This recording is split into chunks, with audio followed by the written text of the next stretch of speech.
roh dengan roh. Oh, roh dengan roh. Yaitu rohnya di sini adalah roh kita bertemu, menyatu dengan Yang Maha Kuasa. Oh, itu bisa Pak Dod ya, secara ilmu Pak Dod ya. Itu yang ilmu tingkat tertinggi ya. Oke. Menyatunya Allah dan manusia. Namanya kasampur. Kasampurna. Artinya sudah sempurna. Nah, di dalam sejarah itu pertama adalah Mana Sorgawi.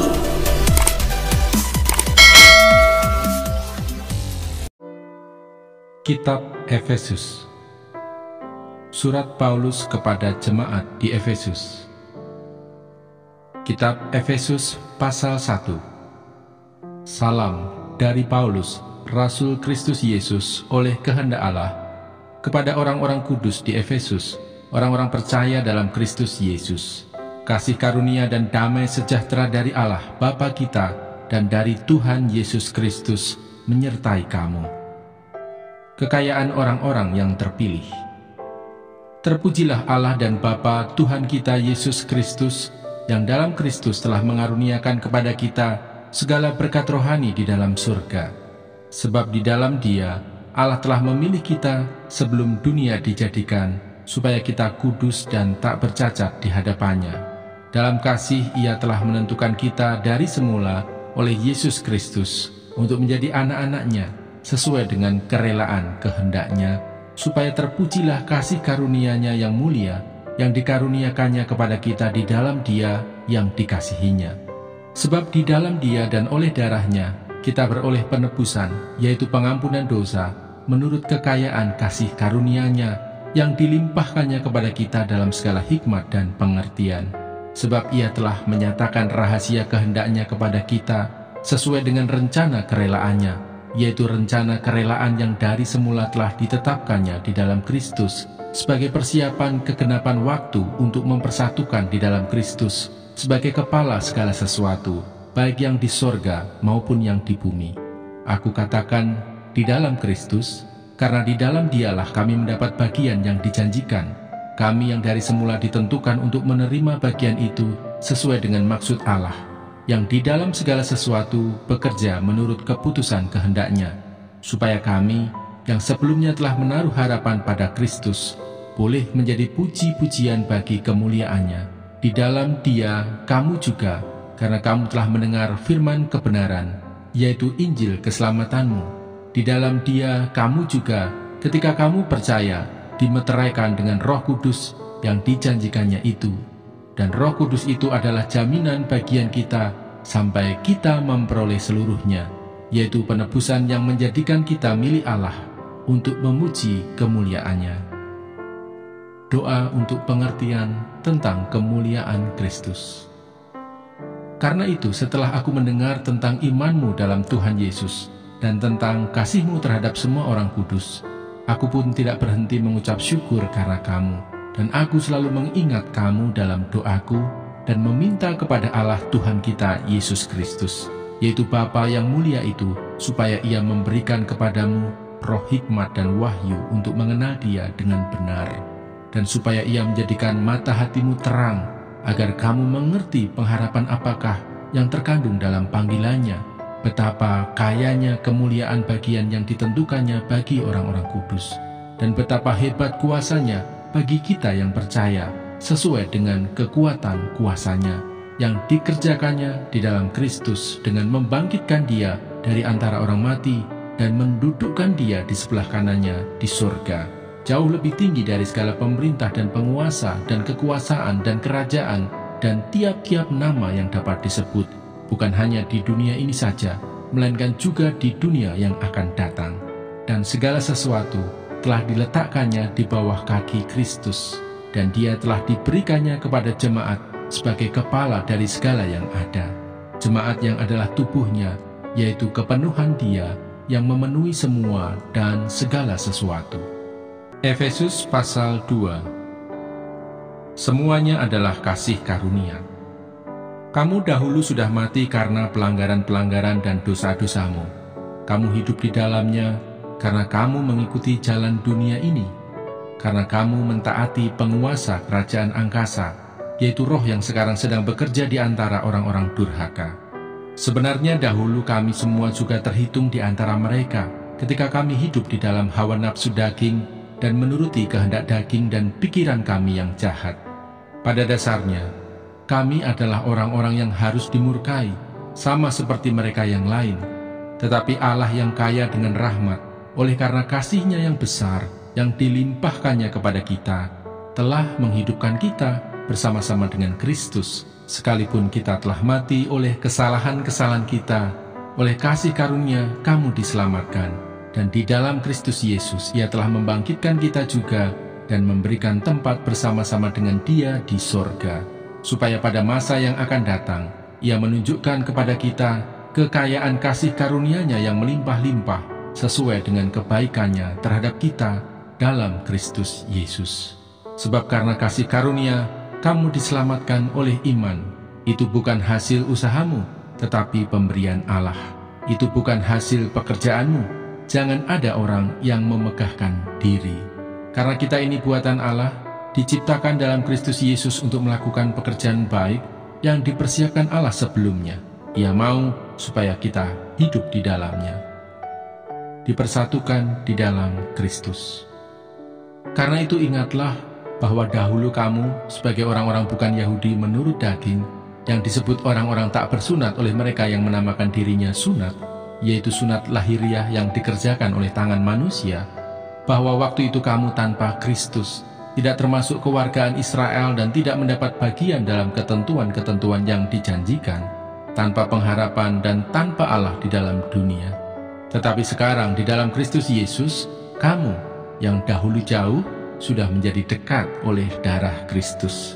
Karena Dialah damai sejahtera kita, yang telah mempersatukan kedua pihak dan yang telah merubuhkan tembok pemisah, yaitu perseteruan, sebab dengan matinya sebagai manusia, Ia telah membatalkan hukum Taurat dengan segala perintah dan ketentuannya, untuk menciptakan keduanya menjadi satu manusia baru di dalam dirinya, dan dengan itu mengadakan damai sejahtera, dan untuk memperdamaikan keduanya di dalam satu tubuh dengan Allah oleh salib, dengan melenyapkan perseteruan pada salib itu. Ia datang dan memberitakan damai sejahtera kepada kamu yang jauh, dan damai sejahtera kepada mereka yang dekat.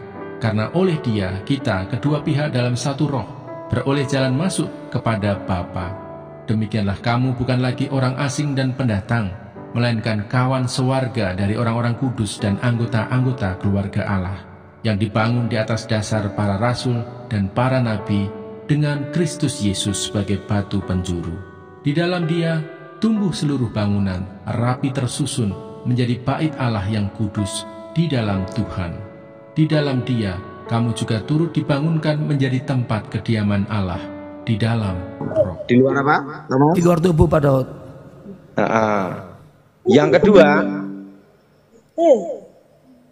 Yang kedua adalah tingkat kasepuhan. Tingkat kasepuhan, ya Pak Daud. Nah, tingkat kasepuhan itu kekuatan dari jiwa. Kekuatan dari jiwa ya Pak.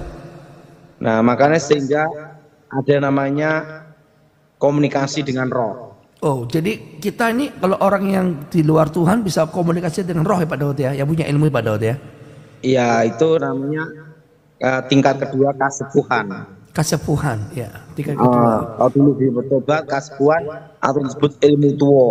Ilmu tua. Ilmu tua itu ilmu tua. Ilmu tua, oke.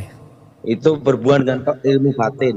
Berhubungan dengan ilmu batin Pak Daud ya. Jadi kalau yang di luar tubuh, jimat-jimat, nah Chan pergi ke dukun, meminta pusaka, minta doa, mantra-mantra dukun, nah itu tingkat dasar. Oh, itu baru tingkat dasar Pak ya. Jadi kalau orang yang suka ke dukun, minta jimat-jimat itu baru tingkat dasar Pak Daud ya. Dan mengandalkan kekuatan jimat. Ya, yang kedua kasepuhan ya. Itu kasepuhan jiwa bisa komunikasi dengan roh ya Pak Daud ya. Komunikasi roh, makanya ada yang sampai meditasi semedi bertahun-tahun untuk ketemu roh-roh raja-raja zaman dahulu. Ya. Itu tingkat batin. Tingkat batin. Yang ketiga Pak Daud? Nah, ilmu kasampurnan. Kasampurna. Oke. Nah, itu menyatunya Allah dan manusia. Oh, itu termasuk ilmu Pak Daud ya? Menyatunya Allah dengan manusia, Pak. Yaitu apa? Roh dengan roh. Oh, roh dengan roh. Yaitu rohnya di sini adalah roh kita bertemu, menyatu dengan Yang Maha Kuasa. Oh, itu bisa Pak Daud ya, secara ilmu Pak Daud ya. Itu yang ilmu tingkat tertinggi ya. Oke. Menyatunya Allah dan Manusia. namanya Kasampurna. artinya sudah sempurna.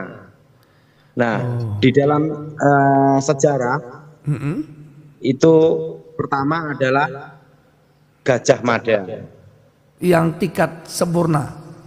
Gajah Mada, kedua Siliwangi, Joyoboyo, sehingga tahu masa depan.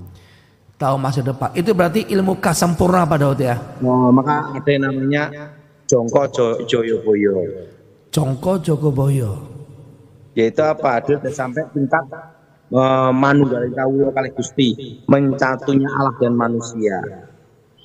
Itu roh dengan Yang Maha Kuasa. Nah, itu untuk mencapai itu puluhan tahun sampai seumur hidup. Untuk mencapai titik ilmu kan sempurna pada itu ya. Dan saya sudah ada di 3 itu. Makanya dulu sebelum saya bertobat, sehingga bisa komunikasi dengan binatang. Oh, binatang itu misalnya anjing, bahkan guguk itu ada bahasanya Pak? Ada. Itu berhubungan dengan jiwa dari binatang itu. Oh, jiwa dari binatang itu, bukan rohnya Pak Daud ya. Setelah itu saya bertobat, paham tentang kemah kudus. Oh, iya. Pertama itu di pelataran. Di pelataran pertama ya. Nah, di tempat pelataran ini ya, yang ada untuk menghadap Yang Maha Kuasa itu adalah imam besar. Imam besar, betul. Nah, pelataran ini umat Elohim. Yaitu apa? Setiap kali kalau mau minta doa harus melalui perantara. Yaitu imam. Dan itu pun turunan Lewi. Betul. Nah, zaman Taurat ya, sejak Musa diberikan hukum Taurat dan bangsa Israel, kan rata-rata semua yang mau berdoa, memohon, meminta itu harus lewat imam dan keturunan Lewi. Betul. Dan yang pertama yang langsung meminta kepada Elohim sejak Taurat diberikan itu kejadian di Silo, yaitu Hana. Berdoa memohon kepada Elohim di hadapan tabut perjanjian. Betul. Itu sejak Taurat, betul? Diberikan. Yang pertama itu apa? Langsung umat Elohim tanpa perantara, tanpa imam, langsung memohon, meminta kepada Elohim. Di Silo, Hana ya. Yaitu Hana. Dan doanya dikabulkan, lahirlah Samuel. Itu adalah pemberian Tuhan. Amin. Dan punya anak pada masa Samuel ya. Nah, jadi kalau orang Kristen, halo, Thomas,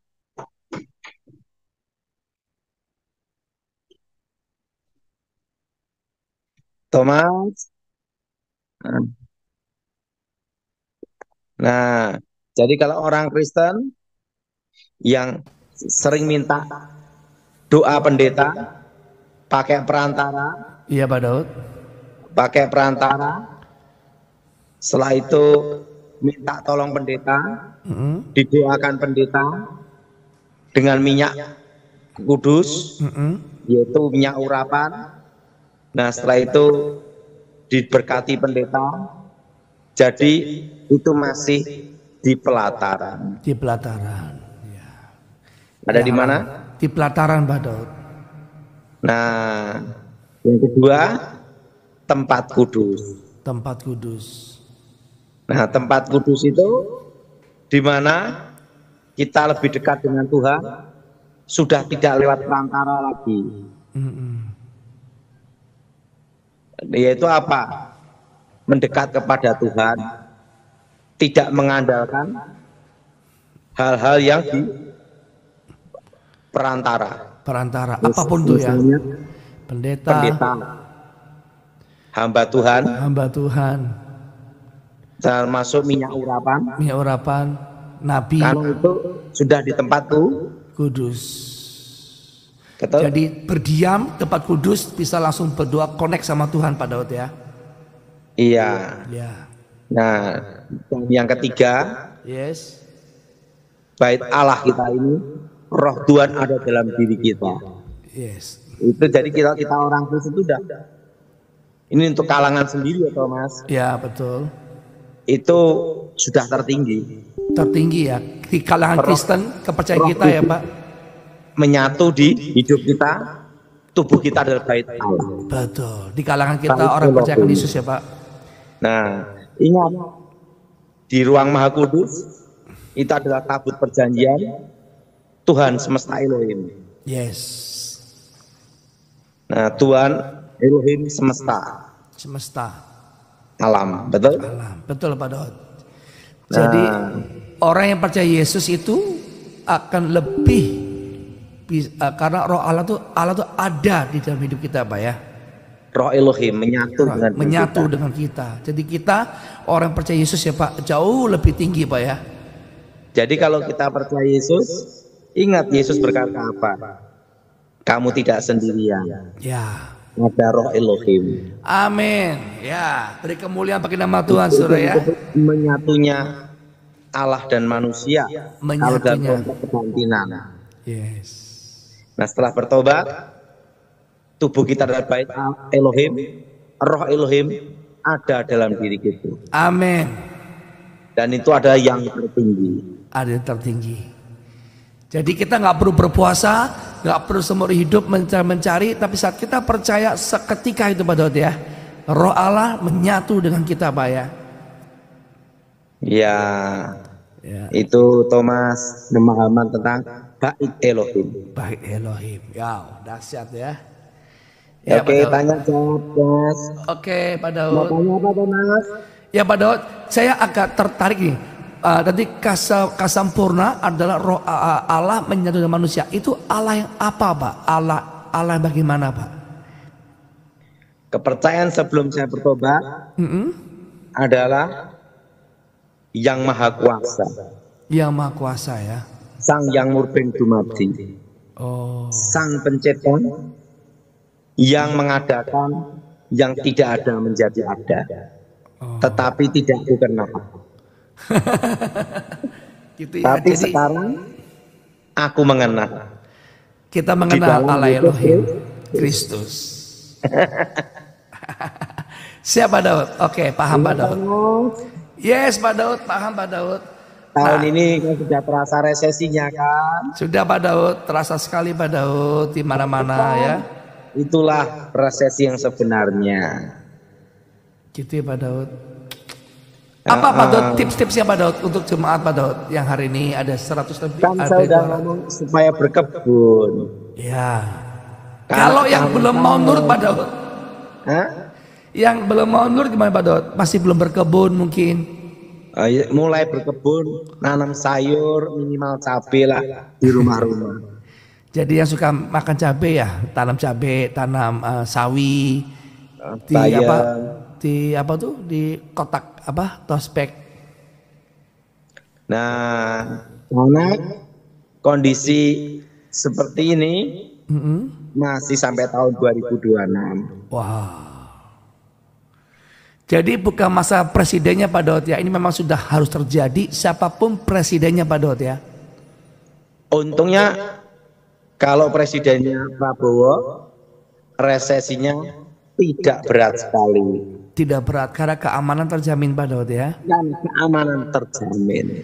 Ya, haleluya. Yang repot itu perang sipil, civil war. Oh. Seperti Papua, itu kan perang sipil. Ya. Kan itu KKB.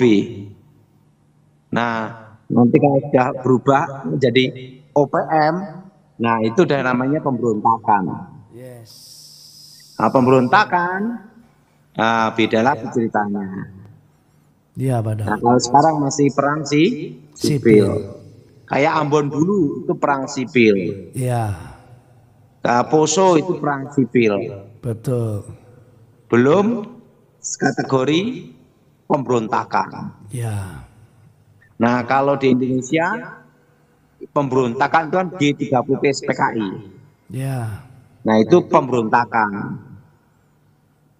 Nah, jadi kalau saat ini Papua itu statusnya perang sipil. Perang sipil ya. Menurut saya. Menurut Pak Dotoni ya. Nah, perang apa? Perang sipil Pak. Nah, nanti kalau udah bukan KKB, OPM. Nah, setelah itu naik namanya pemberontakan. Nah, itu statusnya sudah beda lagi. Beda lagi Pak Daud ya.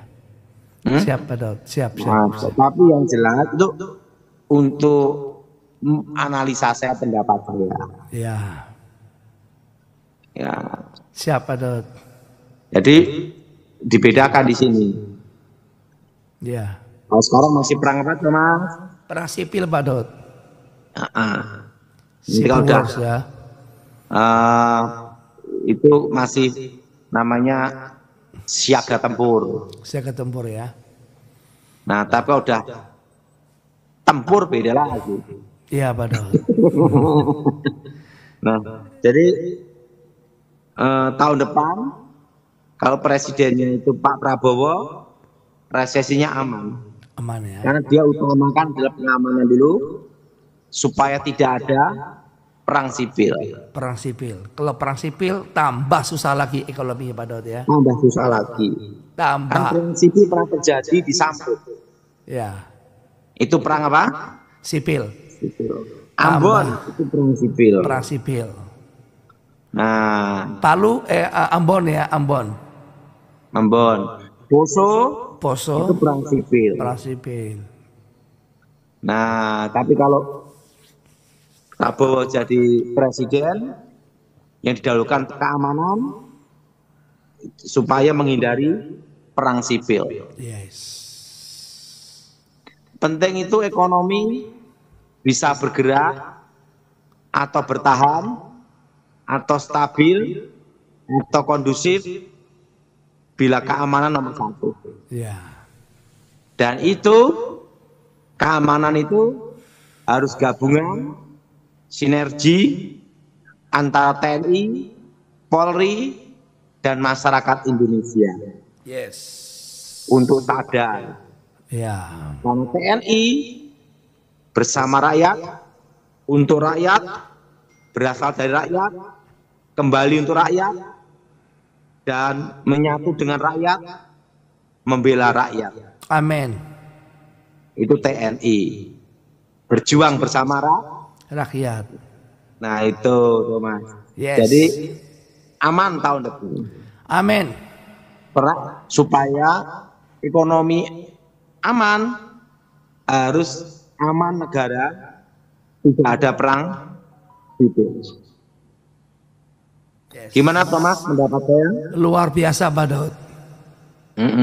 Luar biasa.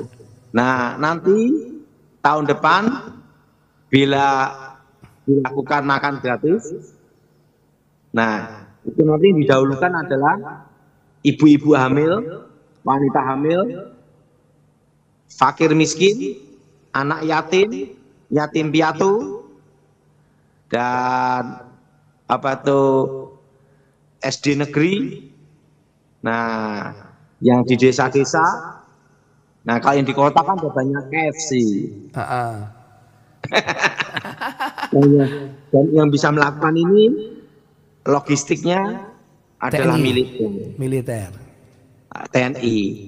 Nah, kan mereka sudah ada namanya disiplin tempur. Betul. Siaga tempur. Betul. Disiplin tempur itu penting. Mereka kan tahu di mana logistik, bagaimana pengiriman, bagaimana manajemen, bagaimana mengatur sampai ke wilayah, dan ada namanya Babinsa, pendataan supaya lebih akurat mereka-mereka yang membutuhkan. Ya. Makanya nomor 1 tetap ujung tombaknya adalah TNI. Betul. Gimana Thomas? Luar biasa Pak Daud. Dan ingat, TNI berasal dari rakyat. Betul. Dan berjuang bersama rakyat.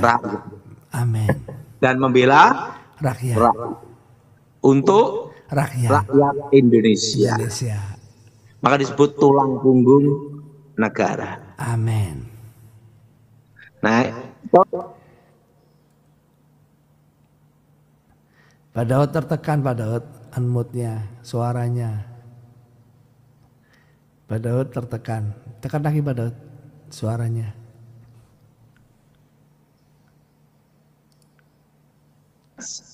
Ya.